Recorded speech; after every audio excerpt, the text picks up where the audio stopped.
శ్రీమాత్రే నమ. జయ గురు దత్తాత్రేయ నమ.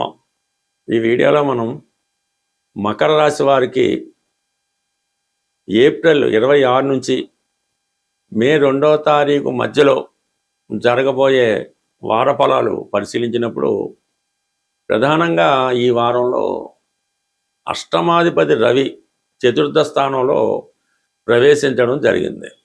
ఇది సడన్గా ప్లేస్ ఆఫ్ చేంజ్ అన్నది రావడం జరుగుతూ ఉంటుంది. తప్పనిసరి పరిస్థితుల్లో ఉద్యోగం అయినా మారచ్చు, లేదంటే ఇల్లు అయినా మారచ్చు, కొంతమంది దేశమైనా మారచ్చు. అటువంటి అవకాశం అన్నది మీకు సడన్గా రావడం జరుగుతూ ఉంటుంది.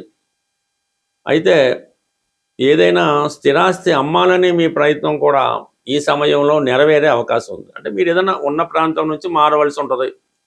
ఆ కారణాల వల్ల ఏంటంటే స్థిరాస్తి అమ్మాలన్నా కూడా ఇమీడియట్గా అమ్ముడుపోవడం కూడా జరుగుతుంటుంది. ఆ కారణం వల్ల మీరు గృహాన్ని కూడా మారడం జరుగుతూ ఉంటుంది. అయితే వార ప్రారంభంలోనే అష్టమ స్థానంలో చంద్రగ్రహ ప్రభావం వల్ల అనవసర ప్రయాణాలు, చాలా పనిలేని పనులు, అనవసర తిరగడం అంతా కూడా మొదటి 2 రోజులు జరిగే అవకాశం ఉంటుంది. దాని తర్వాత కొన్ని ముఖ్యమైన పనులు ప్రారంభం అవడం జరుగుతూ ఉంటుంది. ఏదైనా వారంలో మొదటి 2 రోజులు వృధా అయ్యే అవకాశం ఉంది.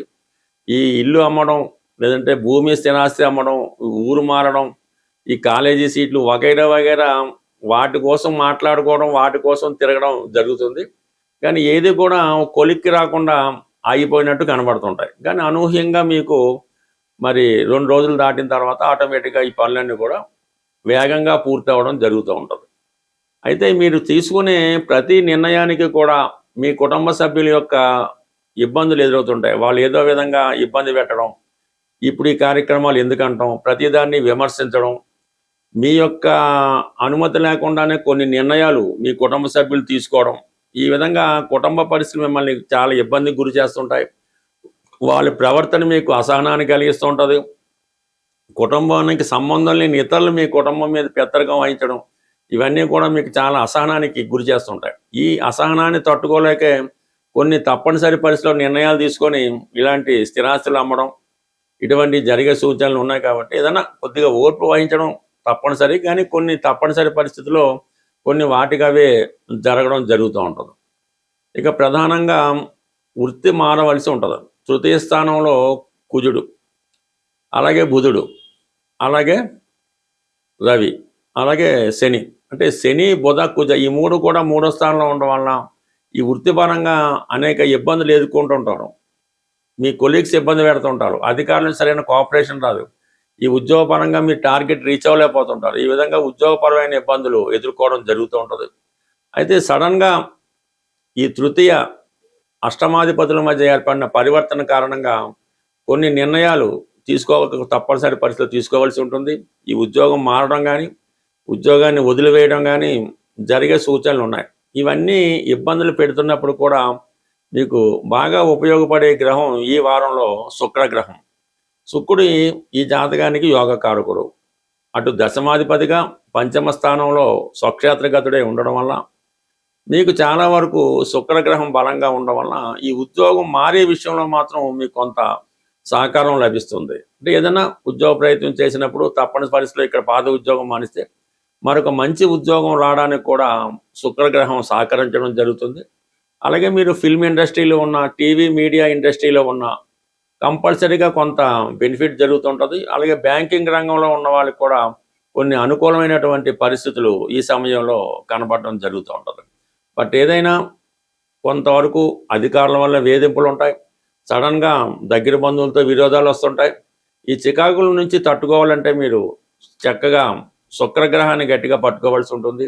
శుక్రగ్రహ ప్రీతి కొరకు మీరు ప్రతి రోజు కూడా దుర్గా అమ్మవారి ఆలయ దర్శనం చేసుకోవడం, దుర్గాదేవి అష్టోత్తరం చదువుకోవడం, అమ్మవారికి ఏదైనా కుంకుమర్చనం, ఒక నిమ్మకాయల దండం ఇటువంటి సమర్పించి కొంతసేపు ఆలయంలో మీరు సందర్శించడం వల్ల ఈ విపరీతపరమైనటువంటి విపత్కర పరిస్థితుల నుంచి బయటపడే అవకాశం ఉంటుంది. ఈ పరిహారాలు చెప్పే క్రమంలో ఇక మనం జీవితంలో ఏది సాధించలేం, అన్ని దారులు మూసుకుపోయాయి, ఏ మార్గం లేదు అనుకున్న పరిస్థితుల్లో మీకు ఏదైనా ఒక పుణ్యక్షేత్రంలో అంటే ప్రధానంగా శ్రీశైలం, ఈ శ్రీశైలం పుణ్యక్షేత్రంలో అనేక ధర్మసత్రాలు అవి ఉండడం జరిగింది. వాళ్ళు పడుకోవడానికి అకామిడేషన్ ఉంటుంది, అక్కడ భోజన సదుపాయాలు కూడా ఉంటాయి. అంటే అక్కడ కొద్దిగా సేవ చేస్తూ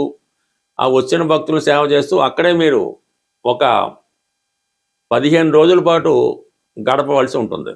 అంటే మీ దగ్గర అవసరానికి ధనం ఉన్నా కూడా అటువంటి క్షేత్రాల్లో అటువంటి ఆశ్రమాల్లో ఒక 15 రోజులు గడపడం, అక్కడ భక్తులకు సేవ చేయడం, ఆశ్రమానికి కొంతవరకు సేవ చేయడం, ఇవి చేయడం వల్ల నెమ్మదిగా మీకు ఒక కొత్త మార్గం కనబడుతూ ఉంటుంది. ఇది ప్రాక్టికల్గా చాలామంది చేయడం జరిగింది. అంటే ఒక విధంగా ఇది స్వామి అయ్యప్ప మాల వేసుకుని లాంటిదే, కానీ ఇది కొద్దిగా డిఫరెంట్. ఇంకా ఏది ఇంక మొత్తం సర్వం కట్టుబట్టలతో వెళ్ళడం, అక్కడ కాలక్షేపం ఒక 15 రోజులు ఉండడం, తిరిగి ఆటోమేటిక్గా ఎవరో ఒకరు వచ్చి మిమ్మల్ని ఇంటికి తీసుకొచ్చి చక్కగా అక్కడ నుంచి మీ జీవితం మారడం జరుగుతూ ఉంటుంది. సో ఇది చేయడం మనకి కొంత ఇబ్బందిగా ఉంది అనుకుందాం.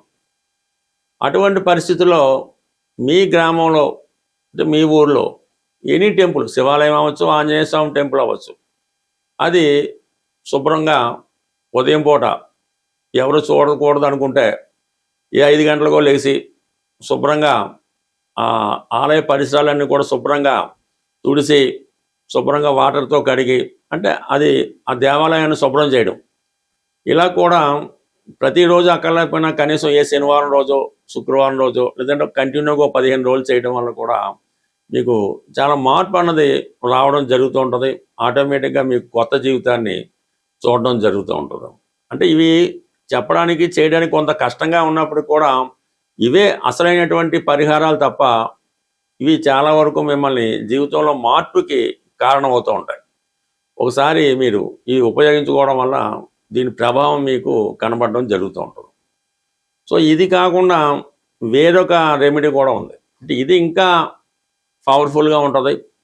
మీరు బాగా ఇబ్బందుల్లో ఉండడానికి వేరే మార్గం లేదు, ఇంట్లో భోజనం పెట్టడానికి కూడా ఇబ్బంది పడుతున్నారు మీకు. అటువంటి పరిస్థితుల్లో మీరు ఏం చేస్తారంటే, ఒక మంచి రోజు చూసుకోండి, మీకు అనుకూలమైన రోజు చూసుకొని మీరు ఒక 8 రోజుల పాటు ఈ పరిహారం చేయవలసి ఉంటుంది. 8 రోజులు కూడా మీరు ఈ పరుపుల మీద, మంచాల మీద కాకుండా చక్కగా ఒక సాప వేసుకొని, ఒక తలగడ పెట్టుకొని, మీ తల కింద నల్ల నువ్వులు కొన్ని, ఒక నలుపు రంగు గుడ్డలో చిన్న చిన్న క్లాత్లో కొన్ని నల్ల నువ్వులు, ఒక 5 రూపాయల కాయిన్, అది ఒక పొట్లంలా కట్టి మీ తల కింద పెట్టుకొని సాయంకాలం కొద్దిగా 8 గంటలకో 7 గంటలకో పడుకుంటారు కదా, పడుకొని ఎర్లీ మార్నింగ్ సూర్యోదయం అవ్వకుండా లెగిసి ఏదైతే ఈ నల్ల నువ్వులు, నల్లగుడ్డ 5 రూపాయలు కట్టి పొట్లం కట్టారో ఆ పొట్లాన్ని చేతిలో పట్టుకొని మీరు ఇంటి బయటకు వచ్చి కొద్దిగా ఒక 4 రోడ్లు గడిచే చోట దాకా వచ్చి అక్కడ మీరు ఆ పొట్లాన్ని విడిచిపెట్టి వెనక్కి తిరిగి చూడకుండా వచ్చేస్తారు. వచ్చి మీ స్నాన కార్యక్రమాలు పూర్తి చేసుకోండి. అలా 8 రోజులు చేయండి. మీరు ఏం చేస్తున్నారో కూడా ఎవరికి కూడా తెలియకూడదు. ఈ 8 రోజుల తర్వాత మీ జీవితంలో కంపల్సరీగా మీరు దేని వల్ల ఇబ్బంది పడుతున్నారో, అంటే ఉద్యోగంలో సస్పెండ్ అయినారు, ఉద్యోగం వస్తుంది, అప్పుల వల్ల ఇబ్బంది పడుతున్నారు, ఆడు కొంతకాలం ఆగుతాడు. ఈ విధంగా మీరు ప్రయత్నం చేయండి. ఇందులో నమ్మకం ఇంపార్టెంట్. చేసి చూడటం వల్ల చాలా మంచి ఫలితం అయితే వస్తుంది. మనం ఏదైనా పరిహారం చేస్తున్నప్పుడు మాత్రం ఈ మద్య మాంసాలకి, స్త్రీలకి దూరంగా ఉండి చేస్తేనే అది వస్తుంది తప్ప, ఇలాంటి కార్యక్రమాలు చేస్తూ మీరు ఎన్ని రోజులు, ఎన్ని సంవత్సరాలు పరిహారం చేసినా కూడా దానివల్ల ఏమీ ఉపయోగం ఉండదు. అందువల్ల పరిహారం చేస్తున్నప్పుడు మాత్రం కంపల్సరీగా నియమంగా ఉండవలసి ఉంటుంది. అప్పుడు మాత్రమే ఈ పరిహారాలు మీకు ఉపయోగపడే అవకాశం ఉంటుంది. స్వస్తి.